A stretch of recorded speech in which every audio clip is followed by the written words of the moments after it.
Sa datos ng MMDA o Metro Manila Development Authority, humigit kumulang 40,000 aksidente sa kalsada ang naitala sa Kamaynilaan sa loob lang ng 5 buwan. Kaya ngayong tag-ulan, dapat daw na maging mas maingat ang mga motorista para makaiwas sa disgrasya.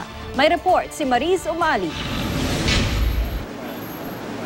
Mula Enero hanggang Mayo ngayong taon, umaabot na sa 245 ang bilang ng nasasangkot sa road crash kada araw base sa datos ng MMDA Road Safety Unit. Sa halos 40,000 aksidente sa loob ng 5 buwan, mahigit 200 ang nasawi. Nasa 9,000 naman ang sugatan. Sa mga road crash na ito, ang ilan sa dahilan ay dahil sa basa at madulas na kalsada at poor visibility dahil sa ulan.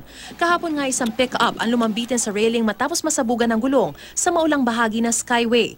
Sabi ng Philippine Global Road Safety Partnership at Automobile Association of the Philippines, delikado nga ang magmaneho pag maulan. The rule of thumb, if it is raining, it should be 3 vehicles, no? For every 10 kilometers per hour. That will give you ample time to maneuver or stop. At kapag basa o may tubig ang kalsada, hindi raw lubos na nakasayad ang gulong. Dapat limitahan lang sa 30 kilometers per hour ang average speed. Sa mga superhighway naman o skyway, limitahan lang sa 60 kilometers per hour ang takbo. You have to watch out for unsafe acts and unsafe driving condition.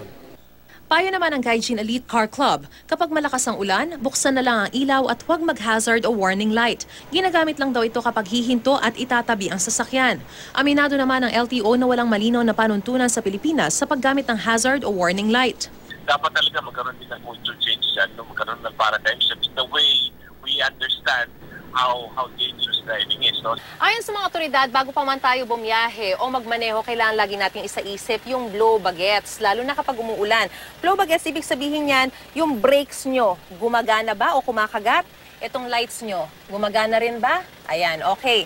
Ngayon, check naman natin, dito sa may harapan, kailangan sapat din yung ating oil, yung water, at kung okay pa ba yung ating mga batteries. Kailangan sapat din yung ating air, yung gas, pati na rin kung gumagana ang ating engine.